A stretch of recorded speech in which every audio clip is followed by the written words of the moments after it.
Quick, can you explain what the census is? Can you explain this to me? It happens every 10 years and affects every person in the US. Anything? This is really hard to follow. It actually impacts your life in a pretty big way. What's up, guys? It's Lawrence from NBC News. So, what is the census and why do we make such a big deal about it every decade?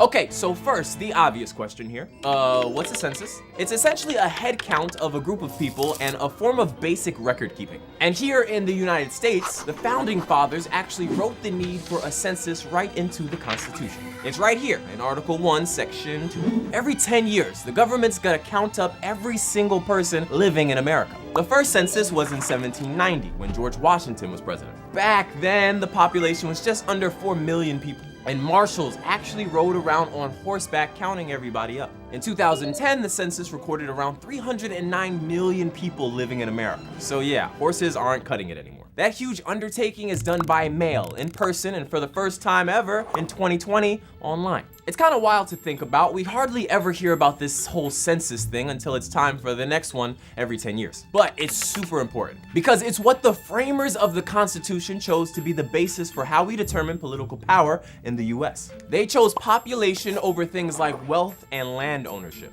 So obviously we've got Congress. There's the Senate, which we all know is made up of 100 senators, 2 from each state. 50 times 2, yeah, you got it. But over in the House, we've got 435 representatives. And can you guess how we figure out how many each state gets? The census, you got it. So every 10 years, Congress gets a shakeup based on the latest data. For example, some experts say after the 2020 census, we could see states like Florida, Texas, and Colorado pick up a few more reps, while some other states lose some. That's all because of how people are moving throughout the decade. It also means that this national head count is used to draw up new congressional districts. Of course, that's a highly debated topic, which we could make a whole other show on by itself, but if you want that, hit us with a comment. From a money perspective, the federal government also uses all this data to figure out how to hand out billions and billions of dollars in funding to state and local governments. That money funds schools, senior programs, you name it. So for something that literally rolls around just once every 10 years, it's got an impact on us all, like every single day.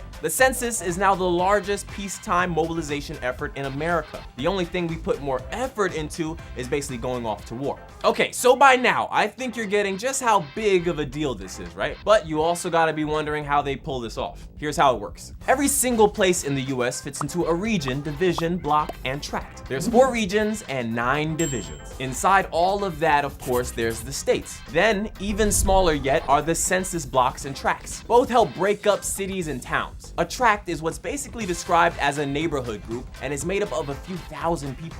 A block is the smallest of them all. It's typically defined in a city by a physical block, but in other places, a small river or train tracks might separate blocks. In all, the US is divided up into more than 11 million of these blocks. Now, to count up everyone in all those blocks takes some serious effort. So every 10 years, right around February, March-ish, a census form is distributed to every single household in America. Once you get it, you fill it out and you're good. And yes, it's actually required by law to participate. You can get hit with a huge fine if you don't.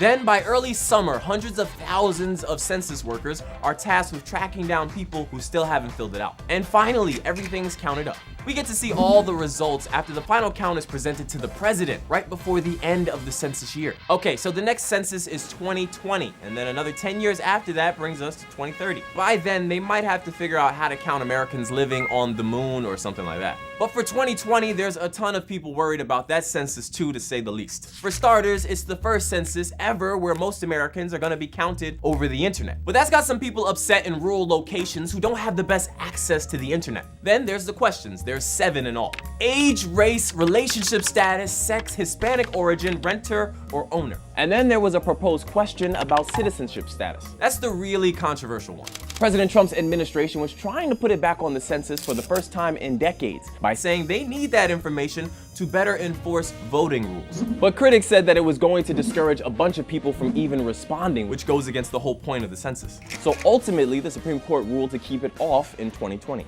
Okay, so that's the census. I guess we'll have this conversation again in 10 years. Call me in 10 years. Guys, let's make this a thing. Luckily, you don't have to wait 10 more years. Just stay tuned to keep finding out about more cool stuff like this. Go ahead and click that subscribe button right now. And there's always stuff we didn't get to address, so drop a comment below on whatever you want.